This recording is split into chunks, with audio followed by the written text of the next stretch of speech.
आ रही है। हाँ, आ रही है।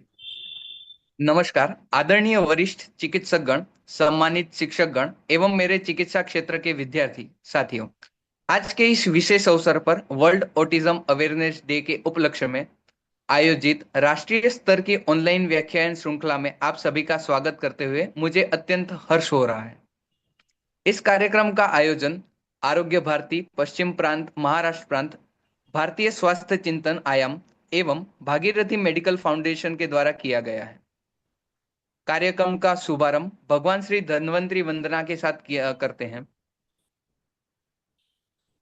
ओम नमामि धन्वन्तरिमादिदेवं सुरासुरेवन्दितपादपद्मम् लोके जरारुकभयमृत्युनाशम् दातारमीशं विविधौषधीनाम् चव्योमवातवनिवारिवहनि पंच प्रपंचात्मकदेहभाजम् संतापसम्पातज्वराज्वरान्तकम् नमामि धन्वन्तरिमादिदेवम् नवीननीलं मुदकान्तिकान्तम् शान्तं हरे द्वादशमाख्यमूर्तिम्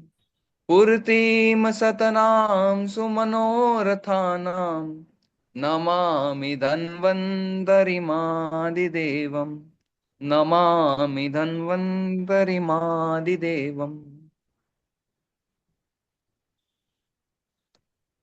सर आगे कार्यक्रम बढ़ाए सर।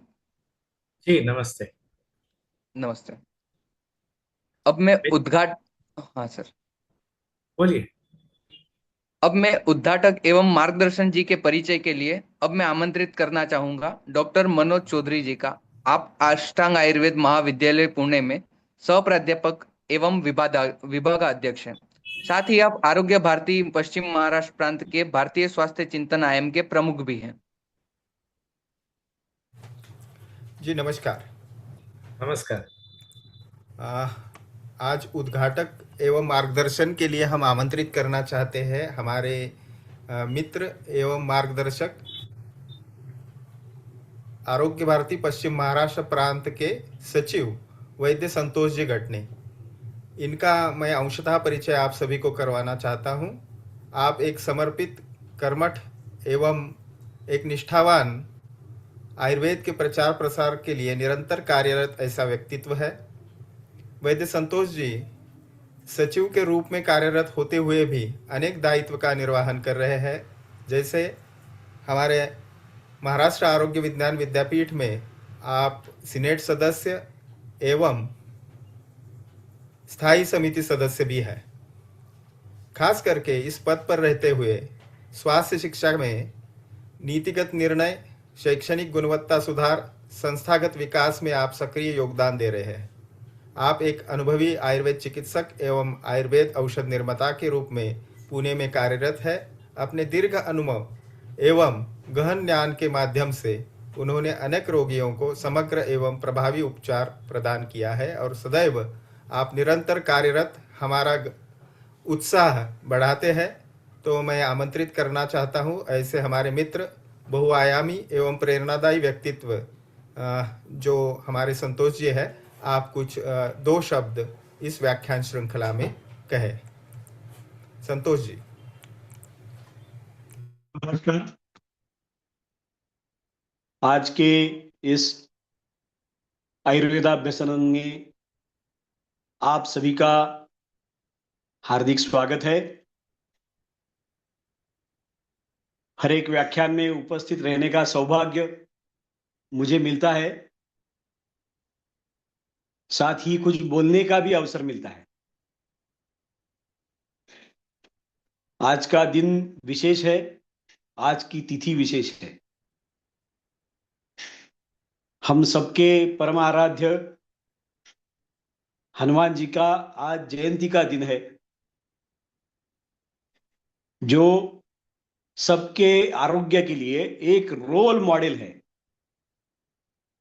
आज ही के दिन ऐसे विषय पर व्याख्यान होना कि जिस दिन किसी रोल मॉडल की जन्मतिथि हो, जयंती हो, वो रोल मॉडल इसलिए है क्योंकि उनमें कुछ विशेषता ऐसी है कि जिसके कारण वह वंदनीय है। एक तो वो जितेंद्रिय है, शक्ति संपन्न है, वैसे बुद्धि संपन्न भी है। और बुद्धि संपन्न नहीं सिर्फ, तो बुद्धि के क्षेत्र में श्रेष्ठ लोग हैं, उनमें भी वो वरिष्ठ है। ऐसा होते हुए जिनको चंचल कहा गया है, ऐसे चंचल वानरों के युद्ध के गट के वो नेता है। और ऐसे शक्ति संपन्न, सारे गुण संपन्न, बुद्धि संपन्न होते हुए भी वह श्री राम के दूत के तौर पर, दास के तौर पर ईश्वर का कार्य करते रहते हैं, समाज का कार्य करते रहते हैं। वह चिरंजीव है। चिरंजीव वही हो सकता है जिसमें वह शक्ति हो, वह आरोग्य की शक्ति हो। इसलिए हमारे आरोग्य के लिए श्रीमद् हनुमान आदर्श स्वरूप है, रोल मॉडल स्वरूप है। और उनके जयंती के दिन हम बहुत ही महत्वपूर्ण विषय पर, जो दुर्लक्षित विषय है, वह है पीएमआर, जिसका मेडिकल एजुकेशन में समावेश हो, सिखाया जाए। इसके कानून है, फिर भी ये होता नहीं है। इसलिए इसका भरपूर प्रयास फॉलो जो करते हैं, ऐसे डॉक्टर गणेश जी जोशी हमेशा फॉलोअप करते रहते हैं। और वो तब तक नहीं रुकेंगे जब तक हम सबके मेडिकल एजुकेशन में पीएमआर का समावेश न हो।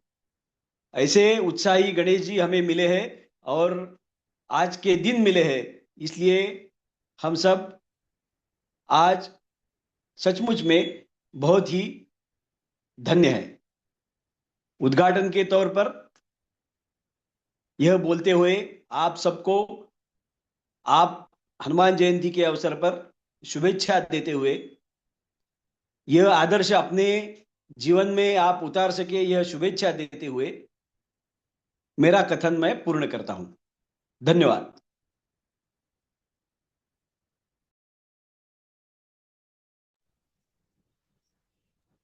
अविनाश जी।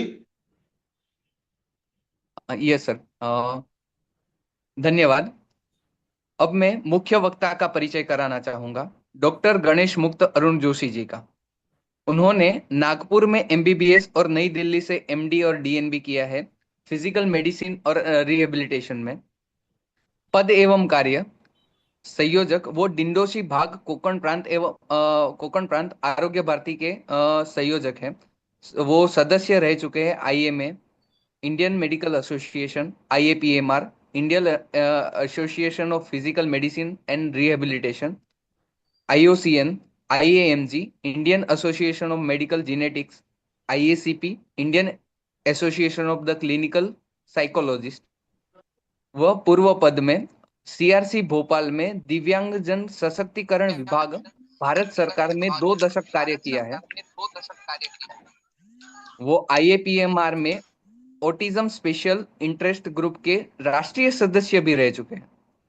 अब मैं ऐसे व्यक्तित्व का विनम्रता पूर्वक आमंत्रित करता हूं डॉक्टर गणेश मुक्त अरुण जोशी जी को, कि वे अपने विचार प्रस्तुत करें। नमस्कार।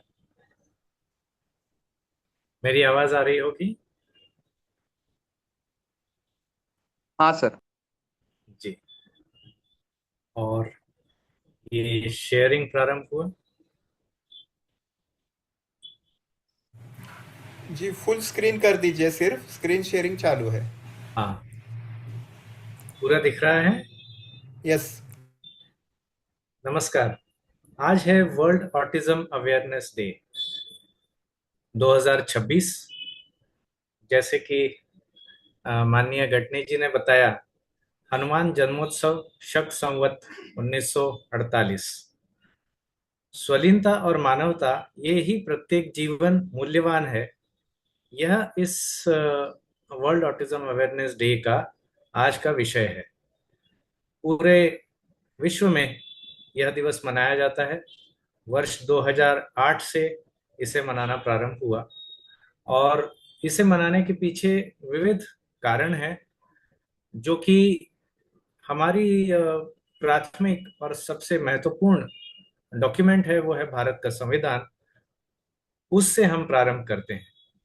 तो हम पहले उद्देशिका पढ़ेंगे कि हम भारत के लोग भारत को एक संपूर्ण प्रभुत्व संपन्न समाजवादी पंथ निरपेक्ष लोकतंत्रात्मक गणराज्य बनाने के लिए तथा उसके समस्त नागरिकों को सामाजिक आर्थिक राजनीतिक न्याय विचार अभिव्यक्ति विश्वास धर्म और उपासना की स्वतंत्रता प्रतिष्ठा और अवसर की समता प्राप्त करने के लिए तथा उन सब में व्यक्ति की गरिमा राष्ट्र की एकता और अखंडता सुनिश्चित करने वाली बंधुता बढ़ाने के लिए दृढ़ संकल्प होकर अपने संविधान सभा में आज 26 नवंबर 1949 को एतद द्वारा इस संविधान को अंगीकृत और अधिनियमित और आत्मार्पित करते हैं। तो ये हम सभी जानते हैं कि भारत देश का शासन जो है इस संविधान के आधार पर चलता है और संविधान के लेखक कौन है ये भी हम सभी जानते हैं, माननीय डॉक्टर बी.आर. अम्बेडकर जी, भारत रत्न। लेकिन संविधान बनाने के पीछे हमारे कई सारे नेतागण रहे और इसका महत्वपूर्ण जो कोर है, कोर संदेश यही है, समता। और इसी संदेश को साथ में लेकर हम इस वर्ष कार्य कर रहे हैं और उसका एक गर्भित विषय होगा समरसता, अर्थात सभी मानव एक जैसे हैं और उनमें कुछ लोग थोड़े अलग थलग पढ़ रहे हैं, तो उनको हमारी मुख्य धारा में, समाज की मुख्य धारा में जोड़ना ये हमारी जिम्मेदारी हो जाती है। तो ये पहली स्लाइड, अब मैं चिकित्सक होने के कारण अंग्रेजी में ही पढ़ा और प्रस्तुति करता रहा हूँ, लेकिन वर्ष 2011 में जैसे ही राजभाषा हिंदी के बारे में कुछ मार्गदर्शक तत्व आए, तब से मैंने हिंदी में बोलना भी शुरू कर दिया। लेकिन पहली स्लाइड मैंने इसीलिए ऐसी रखी है कि हमारे जितने भी आज कार्यक्रम को सुनने के लिए उपस्थित हैं, वो ये सुनकर हो सकता है कुछ लोग अचकचा जाएं कि हम 1948 में कहां से आ गए। कोई है ऐसा कि 1948 क्यों लिखा है? बहुत अच्छी बात है, मैं भी ऐसा हो सकता था, लेकिन हमारे देश में ये शक संवत जो है ये हमारे देश का राष्ट्रीय सौर कैलेंडर है। और अभी 3 दिन पहले मैंने सौर कैलेंडर की डायरी भी देखी, तो ये सौर कैलेंडर हमारा 22 मार्च से प्रारंभ होता है। और अच्छी बात है, हमारा भाग्य है, सौभाग्य है कि आज हनुमान जन्मोत्सव के दिन हमारा ये कार्यक्रम हो रहा है। तो इस प्रस्तुति में आपको दिख रहा होगा कि हम लोग कई सारे अभी आयुर्वेदिक चिकित्सक हैं जो कि संस्कृत से बहुत अच्छी तरह से परिचित हैं, संस्कृत में ही पढ़े हैं, इसलिए उन्हें ये 1948 पता है, शक संवत पता है, हनुमान जन्मोत्सव पता है, चैत्र मास पता है। और अगर मैं ये प्रस्तुति एमबीबीएस के बीच कर रहा होता या यूनानी या कहीं और कर रहा होता तो शायद यहाँ पर वो अड़चन में पड़ जाते। यही स्थिति हो जाती है ऑटिज्म से संबंधित लोगों की। ये जो कम्युनिकेशन है, कम्युनिकेशन प्रभावित हो जाता है, क्योंकि हम हिंदी और संस्कृत में पढ़े लेकिन हमें अंग्रेजी में बोलना पड़ रहा है। अचानक से हमें अगर चाइना में रख दिया जाए और चाइनीज भाषा का कोई भी संबंध नहीं हो तो हमारा मुख ऐसे हो जाएगा, आप कुछ भी बोलते जाइए चाइनीज में और मैं सिर्फ ऐसे बैठा रहूंगा, ना कोई भाव ना कोई स्माइल। और फिर भी सामने का चाइनीज व्यक्ति अगर स्माइल करेगा तो मैं स्माइल करूंगा इस तरह से। लेकिन यहाँ ऑटिज्म में क्या होता है कि जो आमने सामने की भाव भंगिमा है, चेहरे का स्माइलिंग है या शारीरिक बदलाव है, जिसे बॉडी लैंग्वेज कहते हैं, वो लैंग्वेज भी प्रभावित होती है। तो मूल रूप से सोशल समस्या इसमें आती है। अगली स्लाइड दिख रही है, इंट्रोडक्शन। अविनाश जी। यस। हाँ। अ, अब मैं इंग्लिश में आगे की सभी स्लाइड्स लेता हूँ। I will be talking about autism, how to identify, how to diagnose, how to manage the condition from the point of view of modern medicine. And I'll limit myself to 20 or 25 minutes because I want to learn more from other our traditional medicine technologies. Like I was discussing about this with our Rashtriya Garbha Sanskar Pramukh.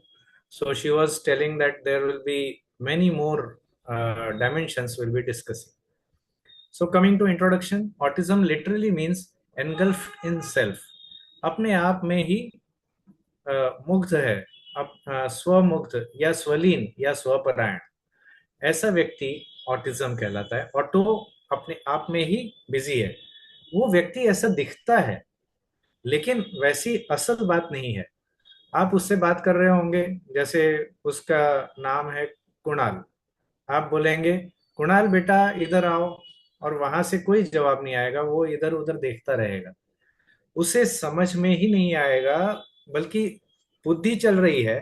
Kunal, उसके कान में आवाज भी पड़ा, कान में सुनाई भी दे रहा है, उसको नजर से दिखाई भी दे रहा है कि आप सामने बैठे हैं, आप एक मानव हैं जो उसके जैसे ही है, और आप आवाज से उसे बुला रहे हैं, लेकिन वो जो कम्युनिकेशन है उसे वो समझ नहीं पाता है। और ये क्यों होता है? क्योंकि उसके पीछे पैथोलॉजी जो है वो है न्यूरो डेवलपमेंटल डिसऑर्डर। आज ही मैंने अपने एक मित्र डॉक्टर अनीस, उनसे, केरला में है वो, पीएमआर के एमडी भी हैं और मेडिसिन के एमडी भी हैं, ऐसी एक खास बात है। तो उन्होंने ये लिखा कि इट इज अ कम्युनिकेशन की पैथोलॉजी। तो सिर्फ बातचीत करने का, कम्युनिकेट करने की पैथोलॉजी होने से ये समस्या होती है, लेकिन फिर भी एक बहुत बड़ा एनिग्मा है, इसके बारे में हमें काफी कुछ अभी जानना बाकी है। So it is a neurodevelopmental disorder presenting with 2 points: deficits in social interaction and communication and restrictive repetitive behavior patterns। तो ये दो चीजें हैं, सामाजिक इंटरेक्शन और कम्युनिकेशन। कम्युनिकेशन के विविध प्रकार हो सकते हैं, लिखकर बता सकते हैं, इशारे से बता सकते हैं, नजरों से बात कर सकते हैं, या फिर भाषा समान है तो भाषा में बात कर सकते हैं, लेकिन ये सारी चीजें एक साथ प्रभावित होती है, वो है ऑटिज्म। दूसरा, इन व्यक्तियों में कुछ रिपीटेटिव बिहेवियर भी होता है। जैसे इस बच्चे को अगर कुछ वस्तु, पेन ही बहुत पसंद है, तो बस वो हमेशा ऐसे पेन देखता ही रहेगा, और उसे घुमाने का भी एक पर्टिकुलर तरीका रहेगा, ऐसे ऐसे घुमाता रहेगा, और इतनी क्वालिटी से, इतनी बढ़िया तरीके से करेगा कि आप उस तरीके से नहीं कर पाएंगे। तो ये तो मैंने सिर्फ एग्जाम्पल दिया, लेकिन रिपीटेटिव पैटर्न सिर्फ हाथ में नहीं, सेंसेशन में भी हो सकता है, या फिर बोलने में भी हो सकता है। अगर उसे अपना नाम ही रिपीट करने की आदत है, कुणाल कुणाल, तो बस वो कुणाल कुणाल कुणाल कुणाल, या फिर हाथ चलाने की आदत है तो ऐसे ऐसे हाथ हिलाता रहेगा। तो ये दो चीजें उनमें पाई जाती हैं, उससे हम पहचानते हैं कि ये शायद ऑटिज्म होगा। तो हम आज की बात करते हैं वर्ल्ड ऑटिज्म अवेयरनेस डे 2026। आज के दिन राष्ट्रीय और अंतर्राष्ट्रीय स्तर पे किसने क्या कहा है? तो राष्ट्रीय स्तर पे हमारे माननीय प्रधानमंत्री जी ने कहा है कि हमें ऑटिज्म को स्वीकार करना चाहिए। अगर ऑटिज्म की समस्या हमारे घर में किसी को है, बच्चा है, बड़ा है, तो उस समस्या को स्वीकार कर लेना चाहिए। उसे उस स्वीकारोक्ति के आगे ही हम आगे बढ़ पाएंगे। अगला स्टेप होगा उस बच्चे का, उस व्यक्ति का सशक्तिकरण, उसे समाज में जोड़ने के लिए जितनी संभावना हो वो करना। और तीसरा, पोषण, मतलब नर्चरिंग, उसमें कोई खास बात अगर है तो उसे हमें पोषित करना है, उस चीज में उसे आगे बढ़ाना है। जैसे मेरे पास एक ऑटिज्म का बच्चा था, स्कूल में जाता था, और उसमें इतनी खास बात थी कि आज से आप 450 साल पुराना कोई एक दिन एक डेट डाल दीजिए और उससे बोलिए कि ये डेट में कौन सा वार था। वो पट से बताएगा कि शुक्रवार था या शनिवार था। इतनी खास बात उसकी, गणित उसके दिमाग में चलता था। तो कुल मिला के उन्होंने ये तीन शब्द कहे हैं और इनका अर्थ ही मेरे विचार से ये होता है, सबका साथ, मतलब स्वीकार करें, सबका विश्वास हम साथ में लें, और सबका विकास पोषण करना। सभी बच्चों उसमें ऑटिज्म भी हो, उनका विकास भी करें। लेकिन इन तीन शब्दों में एक चीज जो है वो मिसिंग है, उसके लिए ही मैं काफी प्रयास कर रहा हूँ, और वो है सबका प्रयास। हम ये चीज क्यों मान के चलते हैं कि हमारे बीच में ऑटिज्म के जो भी बच्चे हैं, या अकेला ऑटिज्म नहीं, कोई भी दिव्यांगता है, हम ये मानकर क्यों चलते हैं कि हमें केवल उनको पेंशन देनी है, उन्हें खाना खिलाना है, उन्हें पढ़ाना है, उन्हें घूमने ले जाना है, साल में कभी एक बार जन्मदिन मनाना है। हमें उनसे कर्तव्य की भी अपेक्षा रखनी चाहिए। वह एक व्यक्ति हैं, उनमें कुछ क्षमताएं हैं, वो क्षमताएं दिखाएं। उनमें पढ़ने की, सीखने की, कुछ काम करने की क्षमता है, वो भी करके दिखाएं। तो ये प्रयास, सबका प्रयास में भी हमें उनको अंगीकार करना है। ये मेरी विनती है, जो मुझे पूरा विश्वास है कि इस पर जरूर काम होगा। अब अंतर्राष्ट्रीय स्तर पे यूनाइटेड नेशंस के प्रमुख ने कहा है कि हमें ऑटिज्म से संबंधित व्यक्तियों के डिग्निटी, वर्थ और खास तौर से ह्यूमन राइट्स की ओर ज्यादा ध्यान देना चाहिए, और उनके लाइफ, उनके जीवन को शेप अप करना चाहिए। उन्हें आजीवन आगे एक समर्थ सशक्त व्यक्ति के रूप में बढ़ने का मौका मिले, जिसमें खास तौर से उनके स्वास्थ्य का, उनके पढ़ाई का और उनके रोजगार का ध्यान रख सके। मेरी स्लाइड बदलते हुए दिख रही है ना? तो इस यस सर। जी, इस प्रेजेंटेशन का पर्पस क्या है? पर्पस यही है, जो हम सामान्य मानव या हमारे नागरिकों के बीच भी भूलते जा रहे हैं। हम आजकल पढ़ाई में, कामकाज में, नौकरी में इतने ज्यादा व्यस्त हो रहे हैं कि हम अपना जो 100 वर्ष की आयु है, जो कही जाती है, वैसे 72 वर्ष है, अब धीरे धीरे बढ़ रही है, 80 हो चुकी है लगभग, और संभावना है कि 2030 तक शायद 85 तक की अपेक्षित आयु हमारी रहेगी। तो इसमें अलग अलग स्टेजेस हैं। एक शिशु है, एक बच्चा है, एक स्कूल का बच्चा है, एक किशोरवयीन व्यक्ति है, और उसके बाद यूथ है, और यूथ के बाद मिडिल एज, फिर बुजुर्ग, और उसके बाद में वयोवृद्ध। ऐसी जो अलग अलग लेवल्स हैं, उन लेवल्स के हमारा लाइफस्टाइल जो है, उस हिसाब से हमें लाइफ को ढालते जाना है। ऐसा नहीं कि हम पीएचडी करने के लिए लग गए तो 40 साल की उम्र तक बस पीएचडी ही कर रहे हैं। पीएचडी आप करिए, लेकिन उसका मतलब ये नहीं है कि 22 साल की या 24 साल की जो विवाह की आयु है उसी को भूल जाएं। तो कुछ चीजों को हमें ख्याल रखना है। विवाह के बारे में मैंने इसलिए कहा क्योंकि खास तौर से महिलाओं में विवाह का जो आयु है, और उसके बाद में बच्चे के जन्म की, परिवार की जो आयु है, वो एक सीमित है। 32 के बाद में उसमें कुछ समस्याएं आने लगती हैं, वो हम सभी जानते हैं, मैं ज्यादा गहराई में नहीं जाऊंगा। लेकिन हमें अपनी लाइफ साइकिल को याद रखना है, और उस उम्र की सीमा में ही वही चीजें करनी है। हम 10वीं से पहले 8वीं में भी फ्रॉग की लाइफ साइकिल पढ़ लेते हैं। हमें पता है कि टैडपोल पानी के अंदर ही जीवित रहता है, टैडपोल को आप पानी से बाहर निकालिए मर जाएगा, जबकि फ्रॉग मिट्टी के अंदर भी, पानी के अंदर भी, और जमीन के ऊपर भी छलांग लगा सकता है।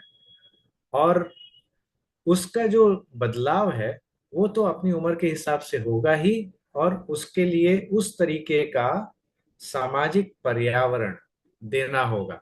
और वही वातावरण हमें इस उम्र के, बढ़ती उम्र के साथ साथ सभी लोगों को देना है, इसलिए ऑटिज्म में भी देना है। अब मैंने क्योंकि मेडिकल और सोशल दोनों मंत्रालयों में काम किया है, ministry of health, ministry of social justice, और इन दोनों में झगड़ा चलता रहता है।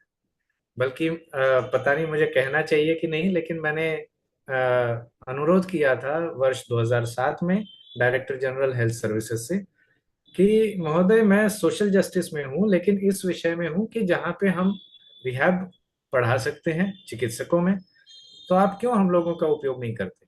तो उनका कहना है नहीं, हमारा सोशल के साथ में कुछ पटता नहीं है। अब अगर दो भाइयों का आपस में नहीं पटेगा तो परिवार कैसे चलेगा। हमें ये सारी चीजें, जिसमें जो खासियत है उसको साथ में लेकर ही चलना होगा। तो अब मेडिकल आइटम्स में हमें रिहैबिलिटेशन में क्या क्या करना है, ऑटिज्म के बारे में हमें स्क्रीनिंग करना है। तो अब आजकल कहा जाता है कि सारे बच्चों की स्क्रीनिंग कर डालिए, ऑटिज्म स्क्रीनिंग टूल है, उस पर देखिए, और स्क्रीनिंग करने के बाद में अगर आपको शंका आती है तो अर्ली इंटरवेंशन चालू कर दीजिए। मतलब शीघ्र हस्तक्षेप, उसमें कुछ पढ़ाने के खास तरीके होते हैं, कुछ खेल कूद की एक्टिविटीज होती हैं, उससे उनकी समस्याओं को कम किया जा सकता है। जितना जल्दी एक्ट चालू करेंगे वो अच्छा है। फिर डायग्नोसिस करें। डायग्नोसिस के लिए आवश्यक है बेसिक डिग्री मेडिसिन में होनी ही चाहिए। तो जैसे आप जानते हैं कि डायग्नोसिस मतलब चिकित्सीय निदान करने के लिए कौन कौन सक्षम है। एक है मेडिकल काउंसिल ऑफ इंडिया से रजिस्टर्ड एमबीबीएस।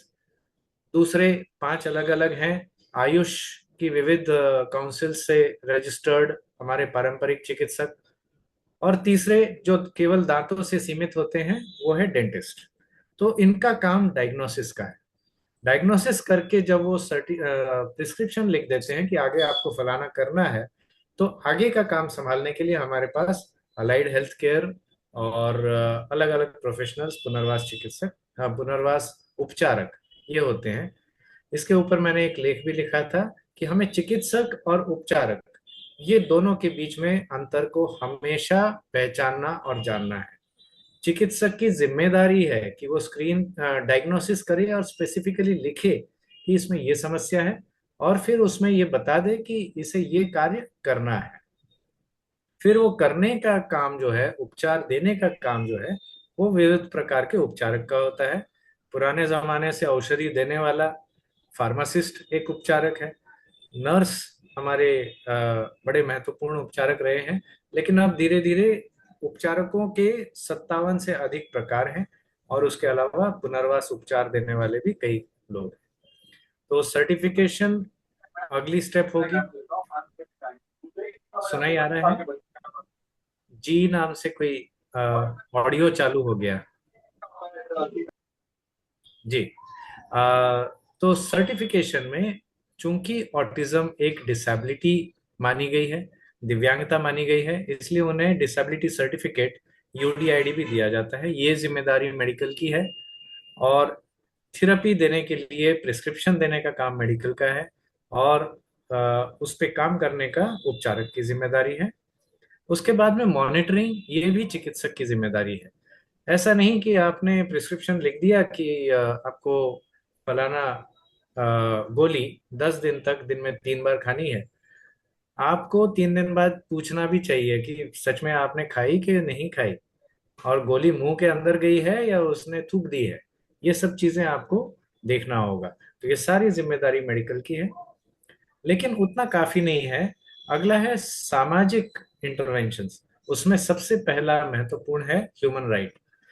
तो मानवाधिकार आप जानते ही हैं कि खाना पीना, घर, ये सारी बेसिक चीजें, और उसमें अगर नागरिक है तो वोटिंग, तो ये सारे अधिकार उन्हें मिलने ही चाहिए। फिर एफर्मेटिव एक्शन, ये एक खास चीज है जिसके लिए कई लोगों को चिढ़ होती है। जैसे ही हम आरक्षण ये विषय की बात करते हैं, उसमें कई सारे दो अपोजिट ओपिनियन आने लगते हैं कि एफर्मेटिव एक्शन मतलब इन्हें क्यों आपने रिजर्वेशन दे दिया, सिर्फ इन्हीं लोगों को क्यों देना है। जब आप दिव्यांगता की बात करेंगे, उनसे देखेंगे, उन्हें मिलेंगे, तो आपको पता चलेगा कि दिव्यांग व्यक्ति को पढ़ने में ही लंबा समय लग जाता है। इसलिए अगर आपकी नौकरी का आखिरी आयु 25 साल है तो दिव्यांग व्यक्ति को 35 देना ही पड़ेगा, क्योंकि उस लेवल को सीखने के लिए उसे उतना समय लग जाता है। तो ऐसी कई सारी एफर्मेटिव एक्शंस हैं, 5% रिजर्वेशन है, ये सारी चीजें सामाजिक रूप से दी जाती हैं। तीसरी बात, केवल दिव्यांग व्यक्ति पे नहीं, उसके वातावरण पे भी काम करना पड़ेगा, उसका वायुमंडल बनाना पड़ेगा। इसलिए पब्लिक अवेयरनेस, मतलब सबसे बड़े देश के व्यक्ति से लेकर तो परिवार के व्यक्तियों तक सबको समझाना पड़ेगा कि ये क्या चीज है, इससे आपको कैसे एडजस्ट होना है। फिर इंक्लूजन मतलब समाज की मुख्य धारा में समावेश। हमारे बीच ये बहुत ही खराब प्रचलन है बहुत पुराने समय से कि जो व्यक्ति कुछ अलग हैं उन्हें एक अलग जगह में रख दिया जाता है। उदाहरण के लिए आपने कुष्ठ संघ देखा होगा। कुष्ठ रोग जो है उसे लोग पुराने जमाने में बहुत डरते थे, आज तो ये बहुत ही आसानी से ट्रीटमेंट होने लायक बीमारी है। तो कुष्ठ रोग जिसे लेप्रेसी कहते थे, लेप्रेसी का अलग बहुत दूर रख दिया जाता था रहने का ठिकाना, और वहां पे ही उनको रखते थे। वैसे ही डिसेबल्ड लोगों के लिए और अब अनफॉर्चुनेटली बुजुर्ग लोगों के लिए भी ऐसे इंस्टीट्यूट्स बनने लगे हैं, जिसे वृद्धाश्रम कहते हैं। लेकिन असल में ये चीज ठीक नहीं है। हर व्यक्ति का अधिकार है कि वो अपने परिवार में रहे, और इसलिए इंक्लूजन परिवार समाज की इकाई है। फिर समाज में उसे अपना खेलने कूदने पढ़ने लिखने और अपने आनंद के विविध चीजें मिल सकें, इसकी व्यवस्था करना भी समाज का कर्तव्य है। और अगला पांचवा सबसे ऊंचा है सिटीजनशिप। तो एक नागरिक होने के नाते केवल अधिकार ही नहीं, कर्तव्य भी है। जैसे कि हम चुनाव के समय में अभी कहीं चल रहा है आचार संहिता, उसमें हम सबको बताते हैं कि ये आपका अधिकार भी है लेकिन कर्तव्य भी है। घर में मत बैठिए, वोटिंग के लिए जरूर जाइए। तो ऑटिज्म के क्लासिफिकेशंस हैं। पुराने समय में DSM-4 चलता था, लेकिन अब DSM-5 पे हम डायग्नोसिस करते हैं। तो इसमें ऑटिज्म स्पेक्ट्रम डिसऑर्डर ASD, इसके दो खास प्रकार बताए गए हैं। एक है ऑटिज्म जो एक बड़ा सा स्पेक्ट्रम है, जैसे हम कहते हैं सफेद रोशनी। सफेद लाइट में कई सारे प्रकार हैं जिसमें हमें 7 रंग दिखाई देते हैं जब उसे हम ब्रेक करते हैं। तो इस रोशनी में अलग अलग वर्ण हमें दिखते हैं। वैसे ही ऑटिज्म में भी अलग अलग वर्ण दिख सकते हैं। लेकिन खास बात यह है कि autism is disorder of behaviour. उसका जो बर्ताव है वो अलग होता है, और बर्ताव का विकास ही अलग होता है। तो विकास की आयु है 3 साल से नीचे, इसलिए ये 3 साल की उम्र में निश्चित रूप से हमें नजर में आ जाएगा। 3 साल तक अगर बच्चे को कुछ नहीं हुआ है तो फिर हम उसे ऑटिज्म नहीं कह सकते। अगला है, ये सारी 3 चीजों को प्रभावित करता है। मतलब सोशल इंटरेक्शन एंड कम्युनिकेशन असल में अब एक कर दिया गया है। और अगला रिस्ट्रिक्टेड रिपीटेटिव बिहेवियर, जो मैंने आपको पहले ही बताया। तो एस्पर्जर सिंड्रोम क्या है, इसमें क्या होता है कि कम्युनिकेशन ठीक है, बातचीत कर सकता है। जैसे हमने वो मूवी में देखा था माय नेम इज खान, वो बच्चा बचपन में बड़े होने पर भी अच्छी तरह बातचीत कर लेता है, लेकिन उसे इंटरेक्ट करना नहीं आता। तो उसे एस्पर्जर सिंड्रोम कहते हैं। उनमें कुछ लोग एस्पर्जर में कुछ लोग अत्यंत बुद्धिमान हो सकते हैं। लेकिन यहाँ पर मैं आपको बताना चाहूंगा कि एस्पर्जर ऑटिज्म इसमें केवल एक वही पिक्चर को दिमाग में रख के आप चलेंगे तो आपका अपेक्षाएं बहुत ऊंची हो जाएंगी। आप चाहेंगे कि 130 से ऊपर इंटेलिजेंस है, इससे तो हम बहुत ऊंचे काम कराएंगे। ऐसा नहीं है। इनमें से कई सारे मानसिक और बौद्धिक रूप से दिव्यांग भी हो सकते हैं, जिनकी अकल भी कम हो सकती है। तो उस हिसाब से उन्हें हमें एडजस्ट करके चलना होगा। और इसके अलावा एक अटिपिकल ऑटिज्म हुआ करता था जो 3 साल के बाद होता है। आजकल वो ऑटिज्म की व्याख्या से बाहर हो चुका। एपिडेमियोलॉजी, अब ये एक बहुत ही भयंकर चीज हमारे सामने नजर आ रही है। हम कहते थे कि 1000 बच्चों में 8 बच्चे ऐसे हैं जिन्हें ऑटिज्म पाया जाता है। ये 20 साल पुरानी बात है। और आज के दिन में आपको बताया जाता है, इंडिया में 2017 में बताया गया कि 65 बच्चे आप देख लीजिए उनमें से एक ऑटिस्टिक होगा। इसका मतलब क्या हुआ कि आपके स्कूल में कोई कक्षा है जिसमें 35 बच्चों की दो A और B कक्षाएं हैं, तो दोनों को जोड़ लीजिए तो एक ऑटिज्म पक्का मिल जाएगा। इतना ज्यादा तो हम देखते नहीं है, लेकिन ये आंकड़े कहाँ से कैसे आए, ये थोड़ा सा हमें सोचना समझना पड़ेगा। अमेरिका में थोड़ा सा ज्यादा ही बताया गया है, और मेल में मतलब लड़के में लड़की से ज्यादा संभावना पाई जाती है। पहले ये माना जाता था कि बहुत उच्चभ्रू लोग जो बहुत ही रईस हैं, खानदानी हैं, बहुत पढ़े लिखे हैं, ऐसे लोगों में ऑटिज्म पाया जाता है, लेकिन ऐसा नहीं है। बहुत गरीब और एकदम पिछड़े लोगों में भी ऑटिज्म मिल सकता है। और ट्विंस में ये थोड़ा सा संभावना अधिक होती है, और जुड़वा बच्चों में। और कंट्रोवर्सी है अभी भी कि ऑटिज्म एपिडेमिक है या नहीं है, लेकिन ऊपर के आंकड़े देखकर तो हमें लगता है कि शायद ये एपिडेमिक है। इस पर हम आखिर में एक महत्वपूर्ण लाइन पर चर्चा करेंगे। इटियोपैथोजेनेसिस कैसे होता है ऑटिज्म? तो ये तो मेडिसिन में, मॉडर्न मेडिसिन में एक बहुत खास चीज है जिससे हम बहुत खुश रहते हैं। इडियोपैथिक मतलब हमें पता नहीं है, असल में इडियट हम हैं, लेकिन हम बोलते हैं वो पैथोलॉजी इडियट है, उसको ही नहीं पता कि क्यों हो गया है। तो पता नहीं, आयुर्वेद का सोचने देखने का नजरिया अलग होगा, लेकिन एमबीबीएस ने ये एक बहुत ही सिंपल शब्द डाल दिया है जिससे हम सिंपल कहते हैं, पता नहीं क्यों है लेकिन ऑटिज्म तो है, ये बोल के ऑटिज्म लिख के सीधे भेज देते हैं।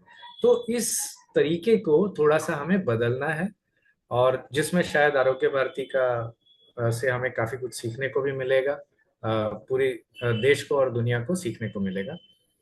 फिर केवल 6% या मैक्सिमम 10% ऐसे हैं जिनमें कुछ सिंड्रोम्स, कुछ बीमारियां पाई जा सकती हैं। डाउन सिंड्रोम में बहुत रेयरली ये हो सकता है। ट्यूबरस स्क्लेरोसिस एक जेनेटिक बीमारी है, उसमें होता है। फ्रेजाइल एक्स में मिल सकता है, चार्ज में मिल सकता है। न्यूरोफाइब्रोमेटोसिस 1, सोटोज, एंजलमैन, स्मिथ लेमली ओपिट्स, फेनिलकेटोन्यूरिया के बारे में आपने जाना होगा। माइटोकॉन्ड्रियल डिसऑर्डर्स इसमें होता है। लैंडो क्लेफनर, और खास बात ये आखिरी मत छोड़िएगा, फीटल अल्कोहल सिंड्रोम। बड़ी दुखद बात है कि आजकल लड़कियां भी शराब की ज्यादा जद में है, कॉलेज के समय से ही आदत हो जाती है, और अगर वो प्रेगनेंसी के दौरान चली तो बहुत समस्या इसमें होगी। मुझे आशा है हम गर्भ संस्कार की बात करते हुए इस पर और बात करेंगे। अब इसके अलग अलग हाइपोथेसिस हैं, उसकी गहराई में हम नहीं जाएंगे, क्योंकि आप इन चीजों को समझ सकते हैं, लेकिन ये जान लीजिए कि केवल जेनेटिक नहीं है, ये मल्टी कॉजेटिव है, जिसमें एनवायरमेंटल टॉक्सिन्स भी हो सकते हैं, और जैसे लेड टॉक्सिसिटी पुराने समय में कहा जाता था। और मुझे लगता है फोलिक एसिड, इसकी डेफिशिएंसी ये एक महत्वपूर्ण कारण होगा। तो हम जानते हैं कि आजकल किशोरियों को आयरन, फोलिक एसिड ये काफी दिया जाता है रेगुलरली। तो जैसे ही, मेरा हमेशा सुझाव रहता है कि जैसे ही किसी व्यक्ति में ये पाया जाए कि अब इनका विवाह तय हो गया है, 3-4 महीने में तारीख आ जाएगी, तो विवाह तय होते ही उस दिन से फोलिक एसिड, आयरन का सप्लीमेंट्स लेना शुरू कर देना चाहिए। तो फोलिक एसिड प्रेगनेंसी से 3 महीने पहले ही शरीर में बन जाना चाहिए माता के, ताकि उसके बाद जो बच्चा होगा उसका विकास गर्भ के अंदर बहुत ही अच्छा होगा। ये मॉडर्न मेडिसिन कहता है, आपके बारे में हम और आगे जानेंगे।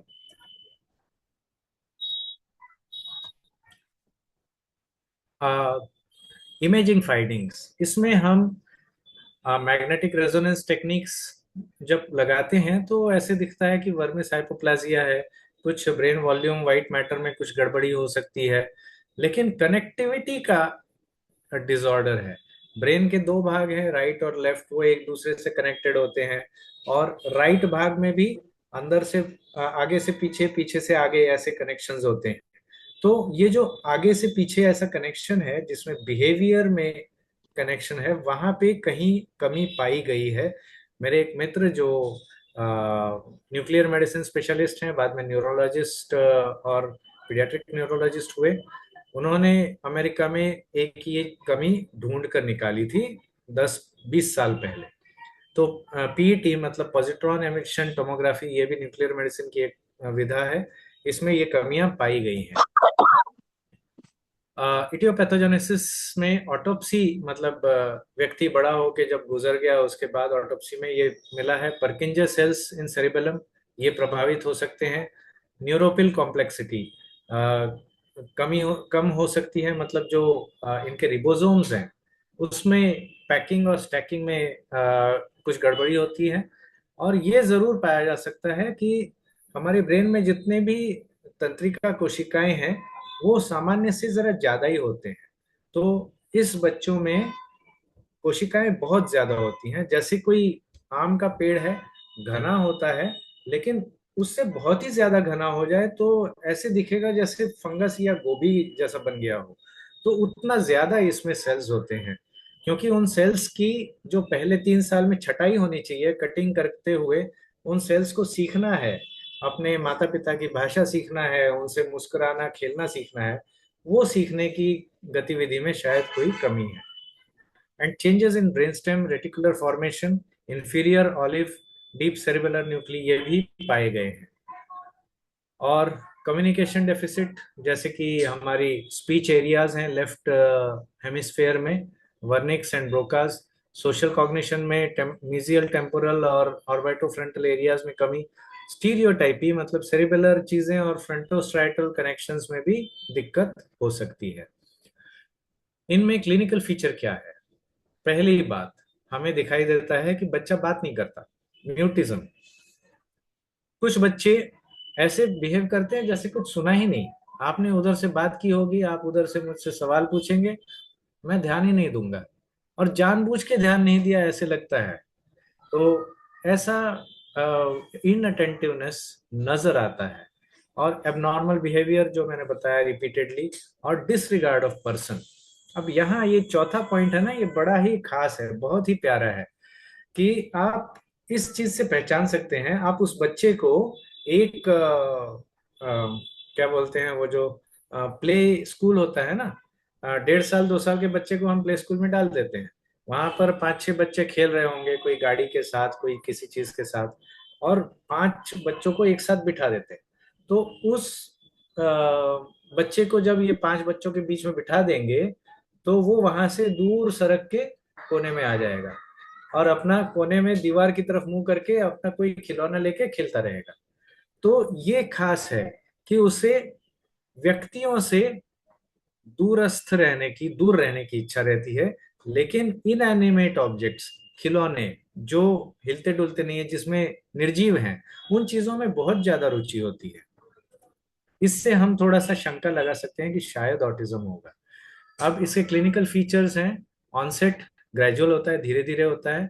1.5 साल की उम्र में लगभग पता चलता है, और 1.5 से 2 साल की उम्र में लगाने वाली एक स्केल है, उससे हमें शंका होती है कि ऑटिज्म हो सकता है। और 3 साल से पहले पक्का पता चल जाता है। और लैंग्वेज डेवलपमेंट देरी से होती है, मतलब ये बच्चा देर से बोलता है। जो आयु है उस आयु से बहुत ज्यादा समय लगता है इसको बोलने में। और ऐसा भी हो सकता है कि 2 साल तक बच्चा बोलने लगा था, मम्मी पानी दो, इतना बोलने के बाद में अचानक से उसका रिग्रेशन चालू होता है। मम्मी पानी दो बोलना छोड़ देता है, 2 महीने बाद मम्मी बोलना भी छोड़ देता है, और बस मम मम मम मम मम इस तरह से बात करने लगेगा।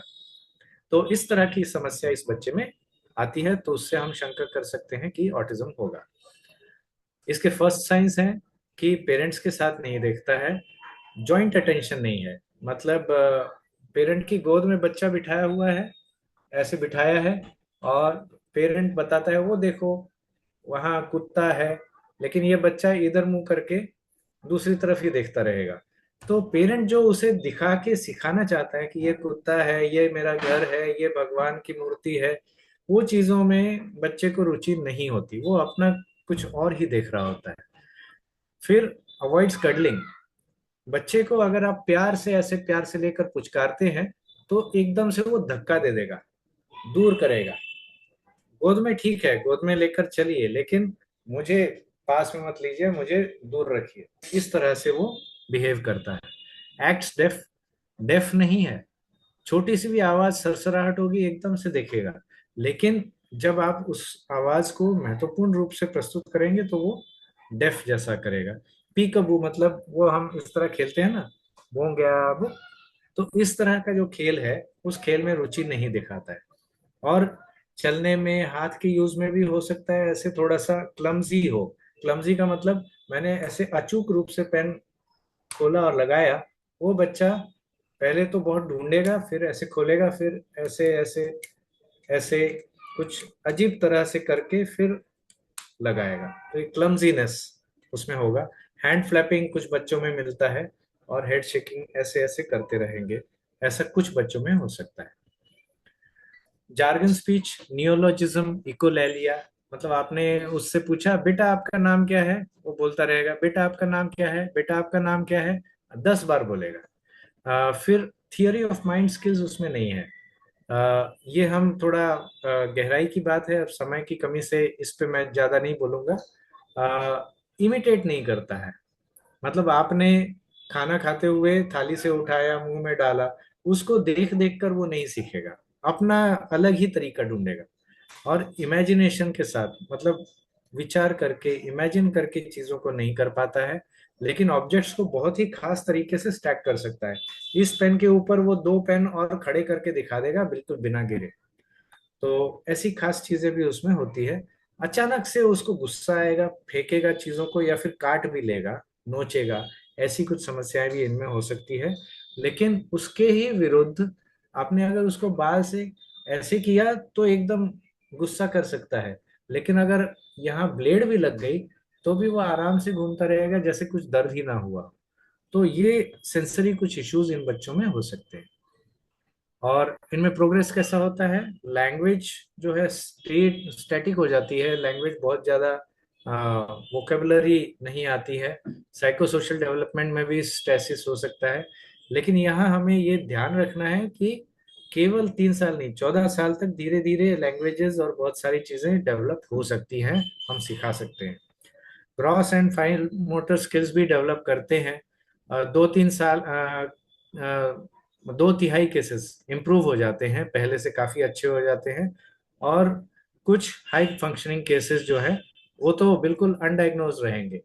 मतलब जैसे कहा जाता है कि हमारे बहुत बड़े साइंटिस्ट आइंस्टीन, ये भी ऑटिज्म जैसी समस्या से प्रभावित थे, लेकिन वो तो एकदम इतने बड़े ज्ञानी पुरुष महात्मा कहलाए। लेकिन ये जरूरी नहीं है कि हर कोई बहुत ही खास होगा। कईयों में मेंटल रिटार्डेशन, 1/3 लोगों में तो एपिलेप्सी और मिर्गी जो है उसको अपस्मार कहते हैं, उसको ट्रीट करना भी मुश्किल हो सकता है। अटेंशन डेफिसिट होगा, वर्सनिंग ऑफ बिहेवियर, अपने आप को चोट लगाना, खुद को काट लेना, छील लेना, ऐसी चीजें। ईटिंग डिसऑर्डर, बहुत दुबला हो जाना या फिर खा खा के अपने आप को बहुत मोटा कर लेना, ये हो सकता है। या फिर स्लीप डिसऑर्डर, मतलब रात में जगता है और दिन में पूरा सोया रहता है। तो इस तरह से पूरा परिवार बच्चे के साथ में डिस्टर्ब हो सकता है। इसमें एब्सेंस ऑफ बैबलिंग, ये हमें जल्दी पहचानना है। बाबा दादा ऐसे बोलना बच्चा 4 माह में करता है, 6 महीने में तो पक्का करता है। अगर 6 महीने का कोई बच्चा बाबा बाबा दादा दादा पापा ऐसे नहीं कर रहा है तो चिंता करनी चाहिए। जेस्चरिंग, मतलब मुझे पानी चाहिए, मम्मी के पास जाना, ऐसे जो इशारे से बताता है, वो चीज अगर 1 साल में नहीं डेवलप हुई है तो चिंता करनी चाहिए। एक शब्द कम से कम मतलब वाला, मम्मी, आई, ये शब्द अगर 16 महीने में, 1.25 साल में नहीं करता है तो चिंता होनी चाहिए। और 2 शब्दों को जोड़ के बोलना अगर 2 साल में नहीं करता है तो चिंतित होना चाहिए। और रिग्रेशन ऑफ लैंग्वेज भी हो सकता है। तो डायग्नोसिस कैसे होगा?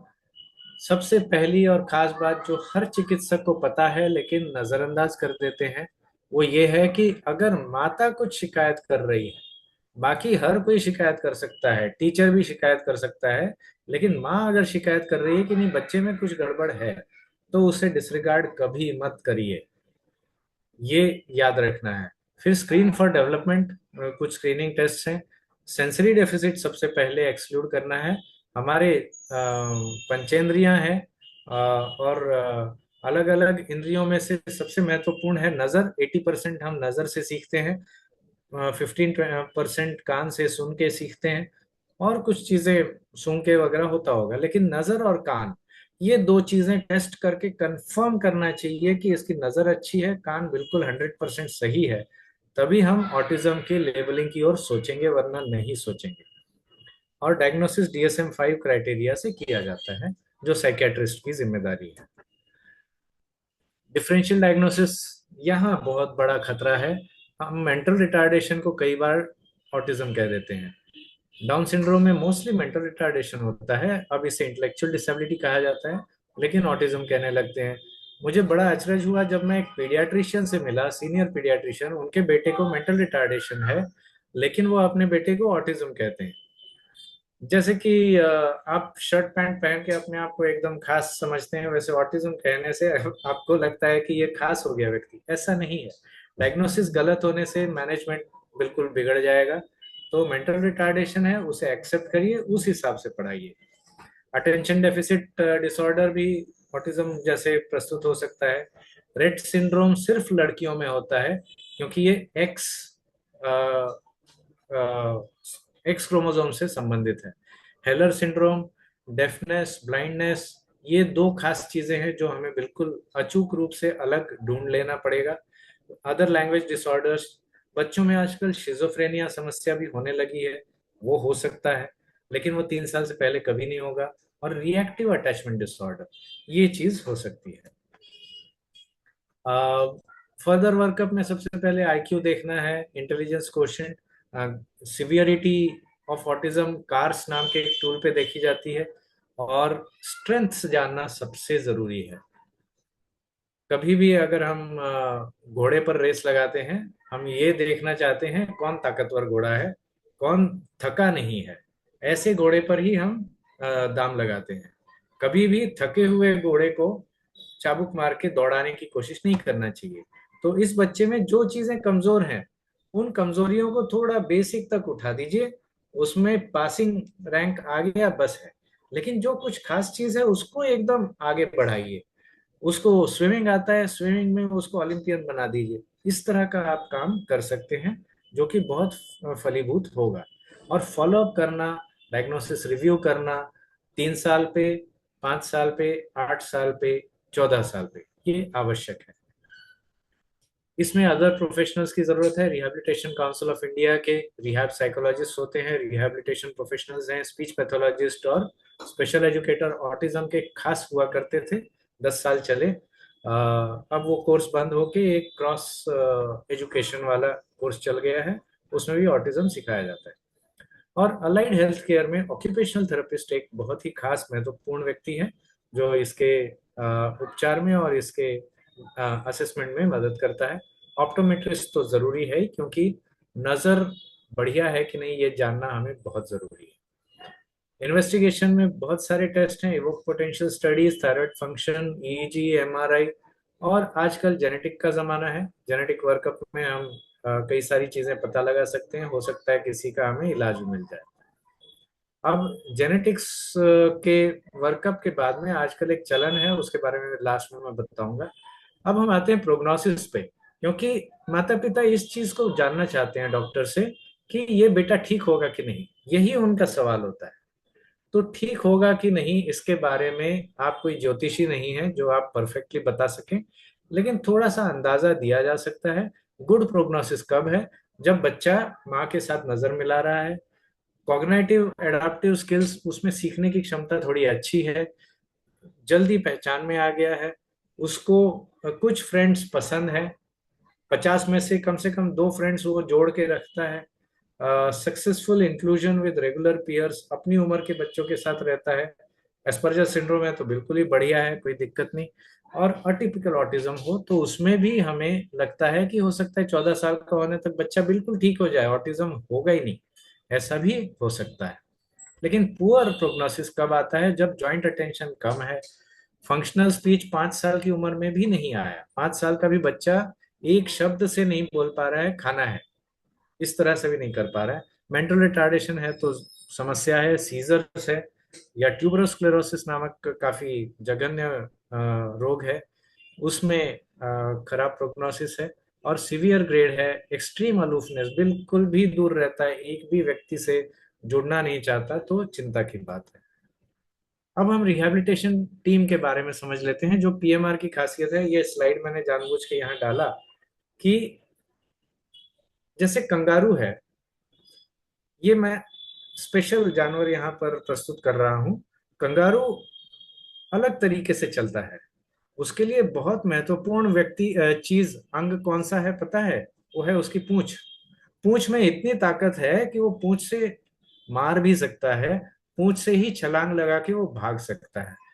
अगर उसकी पूंछ काट दी जाए तो वो बेचारा कुछ भी नहीं कर पाएगा। इसी तरह मेडिको सोशल वर्कर, हमारे बीच का सामाजिक कार्यकर्ता, पुनर्वास में अत्यंत महत्वपूर्ण व्यक्ति है। अनफॉर्चुनेटली हमारे सामाजिक कार्य विभाग में भी सामाजिक कार्यकर्ता की बहुत कमी है। तो ये चीज हमें ख्याल देना है कि हमारे हेल्थ केयर में सामाजिक कार्यकर्ताओं की उपस्थिति हो, एक या दो तो जरूर हो। बाकी nurse, pharmacist, rehab therapist, speech pathologist, psychologist, ये तो हम बॉडी है, ये मोस्ट एग्जीक्यूटिव लोग हैं जो इस काम को पूरा करेंगे। लेकिन प्लानिंग हमेशा चिकित्सक के हाथ से ही होना चाहिए। ऐसा नहीं होना चाहिए, मेरे सामने हुआ है कि स्पेशल एजुकेटर ने ही डायग्नोज कर दिया ये ऑटिज्म है, और वो बेचारा बच्चा जिसको विजन की ही कमी थी, चश्मा लगा के सुधर सकता था, वो हमेशा के लिए गर्त में चला गया। और ऐसा एक ईएनटी डॉक्टर के बच्चे के साथ हुआ है जो 8 साल की उम्र में हमारे सामने प्रस्तुत हुआ, और पता चला इसको सिर्फ विजन की कमी थी, ऑटिज्म था ही नहीं। तो एक महत्वपूर्ण चीज है जो हम भूल गए थे, सोल, आत्मा के बिना तो ये प्राणी का कोई महत्व नहीं। और आत्मा है वह पेशेंट, हमारे पेशेंट के ऊपर काम करना जरूरी है। 10:02 हो गए। अब हम तेजी से मैनेजमेंट पे चलते हैं। इसमें काउंसलिंग का महत्व है, फार्माकोथेरेपी बहुत लिमिटेड है, रिहैब थेरेपी, स्पीच थेरेपी इनका महत्व है, और डाइट और ट्रेडिशनल मेडिसिन का भी महत्व हो सकता है। ट्रेडिशनल मेडिसिन के बारे में आपसे सीखेंगे। डाइट के बारे में कहा जाता है कि दूध में एक पदार्थ होता है केजिन, और गेहूं जैसे धान्य में होता है ग्लूटेन, इसकी एलर्जी से शायद ये होता होगा। तो जिन बच्चों में कॉन्स्टिपेशन है या डायरिया है बहुत ज्यादा होता है, उसमें दूध और आटा, मतलब गेहूं से बना कोई भी चीज आप हटा के देख लीजिए। हो सकता है 1 महीने में आपको कुछ फायदा नजर आए, तो आप ट्राई कर सकते हैं डाइट चेंजेस में। अब काउंसलिंग करना बहुत जरूरी है, helping and coping in coping process, ये बहुत महत्वपूर्ण है। सपोर्ट देना ही सबसे महत्वपूर्ण है, क्योंकि माता पिता तो काफी ज्ञानी है, उसमें बच्चे को ख्याल रखने की जिम्मेदारी तो होती ही है, लेकिन उन्हें दिशा दिखाना हमारी जिम्मेदारी है।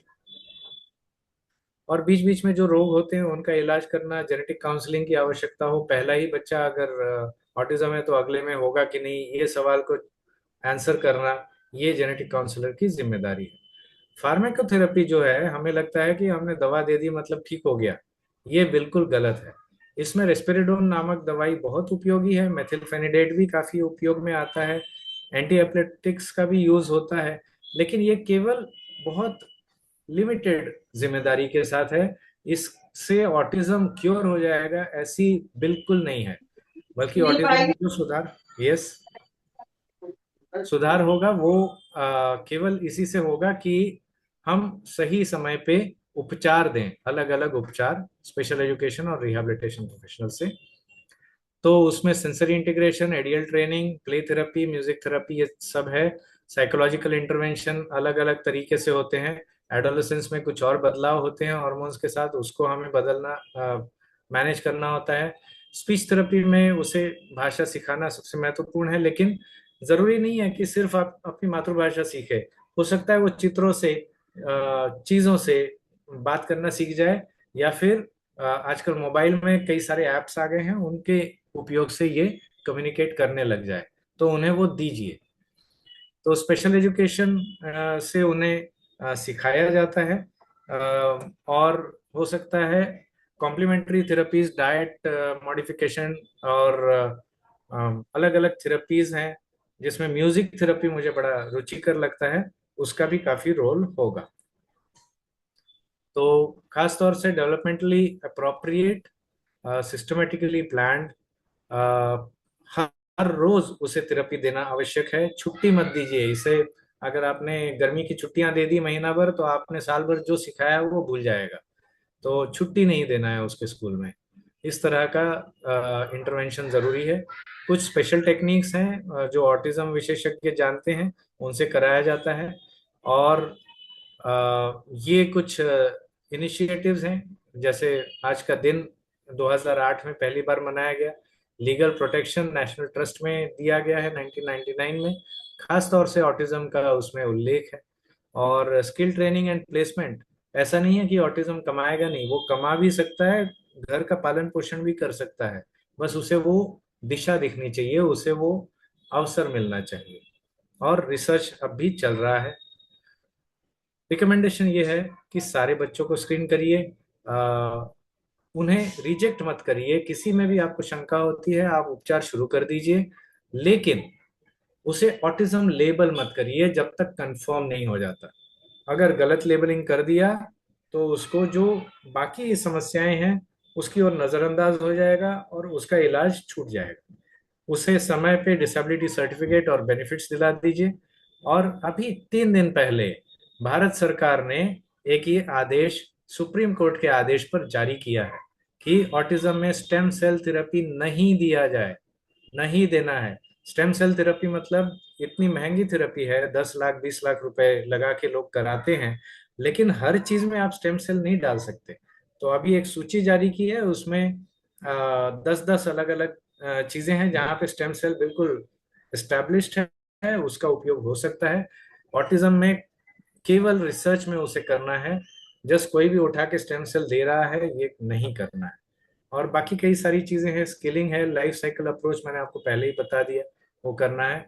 टू समराइज, ये बिहेवियर डेवलपमेंट का डिसऑर्डर है, क्वाइट कॉमन है, आजकल ज्यादा कॉमन होता जा रहा है। इतना कॉमन हो रहा है कि हमें अब लगता है ऑटिज्म को बीमारी नहीं मानना चाहिए, उसको अवस्था भी नहीं मानना चाहिए, उसे एक सामान्य मानव मानना चाहिए, ऐसे मुझे लगता है। ये मेरी अपनी सोच है। अर्ली आइडेंटिफिकेशन होना चाहिए, अर्ली इंटरवेंशन से जरूर फायदा होता है। फार्माकोथेरेपी केवल एक सपोर्टिव है, कोर नहीं है। और रिहेबिलिटेशन टीम वर्क महत्वपूर्ण है। तो उसमें चिकित्सक, वो मैंने आपको जो कंगारू दिखाया वो पूरा का पूरा कंगारू होना चाहिए। आप पूंछ भी हटा देंगे तो वो हैंडीकैप्ड हो जाएगा, और सिर नहीं है तो जीवित ही नहीं रहेगा। लेकिन एग्जीक्यूटिव बॉडी तो महत्वपूर्ण है ही। तो ज्यादा इंफॉर्मेशन ये अलग अलग वेबसाइट पे आपको मिलेगी, लेकिन इसमें महत्वपूर्ण है depwd.gov.in, department of empowerment of person with disability .gov.in। तो अब ये मेरा आखिरी थैंक यू स्लाइड है। इसमें आपको क्या दिख रहा है? हनुमान जी दिख रहे हैं। आज उनका प्रकटोत्सव है, जन्मोत्सव है। आपको एक चीज पता होगी कि प्रकट होते ही वे सूरज को पकड़ने निकले थे, और इसलिए इंद्रदेव ने चिंता की कि अगर ये सूर्य को पकड़ के खा लिया तो पृथ्वी पे जीवन ही नष्ट हो जाएगा। इसलिए उन्होंने उसके ऊपर वज्र दे मारा तो वो मूर्छित होकर गिर पड़े, और मूर्छा के साथ में वो अपनी शक्ति को उसी वक्त भूल गए थे।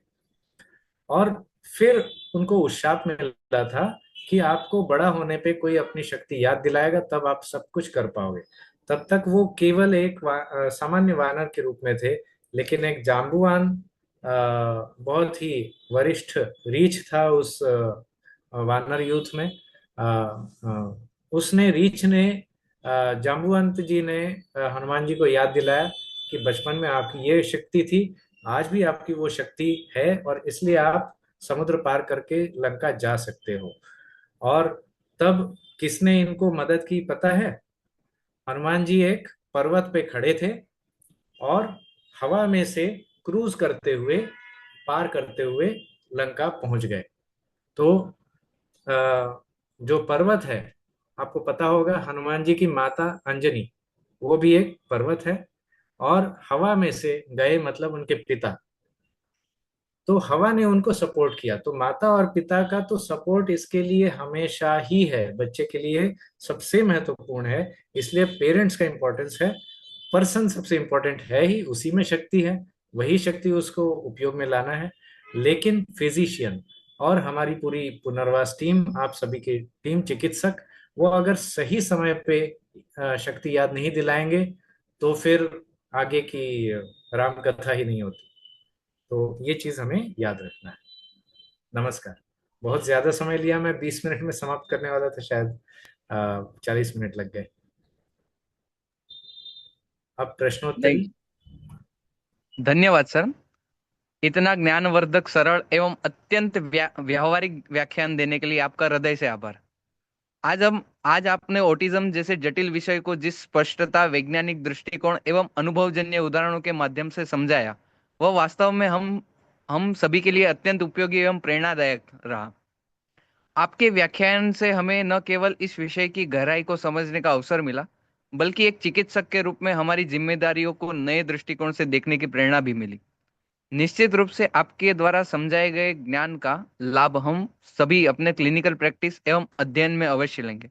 एक बार पुनः पुनः आपका बहुत बहुत धन्यवाद। अब हम आगे बढ़ेंगे, इस कार्यक्रम के प्रश्नोत्तर सत्र की ओर बढ़ते हैं। यदि किसी प्रतिभागी को अपने मन में कोई प्रश्न है तो वो प्रश्न प्रस्तुत कर सकता है।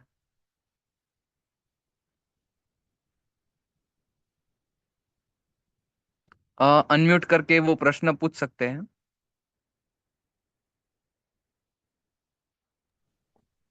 यदि आप चैट में प्रश्न लिखेंगे तो उसका भी मैं उत्तर दे दूंगा।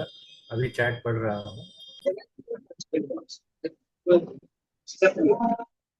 हेलो। यस मैम, आप ऑडिबल है मैम। हाँ, मुझे सुनाई दे रहा है। Actually nice presentation, congratulations first जी, ऑफ ऑल। नमस्कार। I just want to ask, मुझे पूछना है कि मेरे पास ऐसे कई पेशेंट्स आते हैं कि हम्म, पैथोलॉजिस्ट के पास वो बिहेवियर के लिए जाते रहते हैं और यंग एज में वो ऑटिज्म क्रम में है, ऐसे स्क्रीन होके रिपोर्ट आता है। That is a spectrum of autism. तो can it be treated with later age also? और वो ट्रीटेड है। स्पेक्ट्रम क्या है? ट्रीटेड मुझे ऑटिज्म स्पेक्ट्रम, हाँ, स्पेक्ट्रम, हाँ, बॉर्डर ऑटिज्म स्पेक्ट्रम तो ऑटिज्म। नहीं, मुझे आखिरी लाइन नहीं सुनाई दी। आप एक बार रिपीट करेंगे? बॉर्डर लाइन हाँ, autism, that is a spectrum of autism. So can it be treated हाँ, at a later age, like later age. हाँ, हाँ, yes, इस पे मैं because बताना चाहूंगा कि ऑटिज्म जो है वो एक अवस्था है। जैसे मैं एक भारतीय हूँ, मैं चाहे अमेरिका भी चला जाऊं, थोड़ा सा गोरा हो जाऊंगा लेकिन भारतीय ही रहूंगा। ऑटिज्म भी वैसा ही है, एक अवस्था है। उस व्यक्ति में वो ऑटिज्म की कुछ खासियतें बनी रहेंगी, लेकिन मैं अमेरिका जाके अमेरिका के स्टाइल में अंग्रेजी बोलना सीख जाऊंगा और वहां आराम से समाज में रहना और अपना कमाना शुरू कर दूंगा। तो ये व्यक्ति ऑटिस्टिक बना रहेगा, लेकिन फिर भी उसे बचपन से सिखा सिखा के हम उसे उसके समाज में जुड़ने लायक, खेलकूद में, अपने क्लास में और अपने कामकाज की जगह पे उसे उस सिखाने लायक बना सकते हैं। तो ऑटिज्म नहीं बदलता, लेकिन ऑटिज्म की जो समस्याएं हैं वो हो सकता है 100% सुलझ जाए। तो there won't be any problem left out. और खास बात यह है कि हम लोग जानते हैं कि 3 साल तक तो 99% ब्रेन कंप्लीट विकसित हो जाता है। 6 साल की उम्र में 100% हो जाता है। 6 साल की उम्र के बाद में ब्रेन का विकास का मतलब है उसके जो सिनाप्सेस हैं उनका बनना, कनेक्ट होना, भाषा को सीखना, किस तरीके से क्या एक्टिविटी करना है वो सब सीखना। ये 6 साल तक लगभग कंप्लीट होता है। लेकिन उसके बाद ज्ञानवर्धक चीजें जुड़ती जाती हैं वो 14 साल की उम्र तक। तो 14 ईयर्स तक हम अपेक्षा रख सकते हैं कि ऑटिज्म बच्चे में हम बहुत बदलाव ले आए। 14 के बाद में हमारी वो बच्चे की जो भी क्षमता है, हम सोच सकते हैं कि ये अब 90% बन गया। इसके ऊपर हम जो कुछ भी करेंगे थोड़ा सा 5-10 पैसे का एडवांटेज मिलेगा, उससे ज्यादा नहीं। तो ये चीजों को, इसीलिए माननीय प्रधानमंत्री जी ने कहा है ना, एक्सेप्ट इट, स्वीकार करना, ये सबसे महत्वपूर्ण है। क्योंकि वो हमारे परिवार का ही व्यक्ति है। और मुझे तो अब लगने लगा है कि शायद ऑटिज्म हमारे काल के साथ बदलने के साथ साथ शायद ऑटिज्म में बहुत ज्यादा लोग ढलने लगे हैं। क्योंकि 30 साल पहले मैंने मेंटल रिटार्डेशन पे रिसर्च किया था एम्स में। एमडी थीसिस का वो भाग था। मैंने ये रिसर्च किया था कि कितने बच्चे हैं मेंटल रिटार्डेशन वाले जो किसी से भी स्माइल करना और संपर्क करना जानते ही नहीं है। तो मेरे 100% बच्चे, चाहे कितना भी सीवियर हो, उसको हिलना डुलना भी नहीं आता हो, लेकिन वो स्माइल करता था, सामाजिक रूप से जुड़ता था। 30 साल पहले की बात है, 1997 में। लेकिन आज ऑटिज्म इतना तेजी से आगे बढ़ गया है कि हो सकता है ये शायद एक जेनेटिक ड्रिफ्ट है, जो मानव में हो रहा हो। अभी आने वाला समय बताएगा, अगली पीढ़ियां बताएंगी।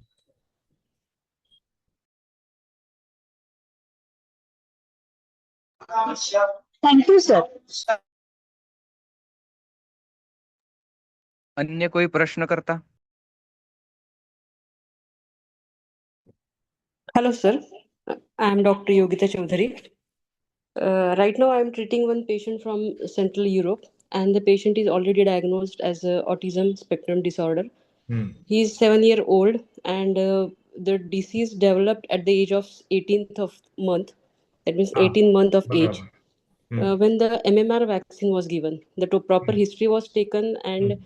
the mother told that after vaccination, suddenly the baby stopped all the actions, all the developments. For 4 months, he was completely bedridden, not able to eat properly, अच्छा।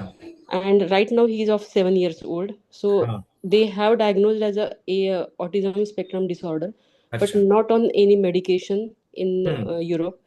ठीक है। So they came to us, and we are now treating them in terms of Nasya, in terms of yes. Abhyanga oil, Shiro Abhyanga oil, hmm. and few internal medicines in terms of Ghrita.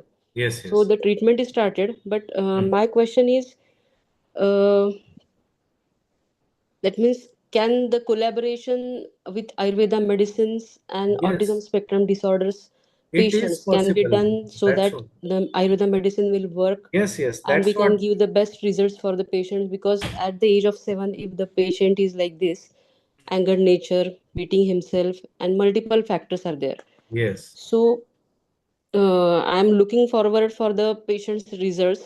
Few yes. results we have achieved, that hmm. angered nature is resolving. Then या। multiple disabilities are in terms of resolving by mother. Good Whatever good. previously was present is that's good. right now not present, like that. हाँ। So Yes, it is possible, and it will be possible when there will be more collaboration of modern medicine with our traditional medicine. क्योंकि आपकी आयुर्वेद का जो approach है वो बिल्कुल अलग है। जैसे आपने घृत बताया, अब मुझे संस्कृत अच्छा आता है, 91 मार्क मिले थे 12th में, तो इसलिए मैं समझता हूँ कि घृत हमारे जो नर्व फाइबर्स के इंसुलेशन है उसमें जाके हीलिंग का कुछ प्रोसेस करता होगा। हो सकता है कुछ मेडिसिन से उनका arborization, connectivity, because it is a connectopathy, brain के अंदर का कनेक्शन ही गड़बड़ है, वो अगर सुधरता होगा तो शायद आयुर्वेद में भी वर्किंग, तो ये संभव होगा। लेकिन उसमें हमें रिसर्च और ज्यादा करना चाहिए, उसके रिसर्च के फाइंडिंग्स लगाने चाहिए। बस यही एक है, जैसे आपने हिस्ट्री में बताया कि कुछ वैक्सीन देने के बाद हुआ, तो वैक्सीन की बात तो कंप्लीटली रिजेक्ट कर दी गई है रिसर्च में। लेकिन रिसर्च के बारे में भी आजकल का जमाना ऐसा है कि वैक्सीन बेचने के लिए भी हो सकता है रिसर्च किया गया हो, तो वी कैन नॉट से एज अ पर्सनल ओपिनियन। लेकिन इट हैज बीन प्रूवन कि वैक्सीन से कोई दिक्कत नहीं होती है। उसके लिए वैक्सीन रोक देना चाहें या वैक्सीन से डर जाए, ऐसा नहीं होना चाहिए। thank you, sir.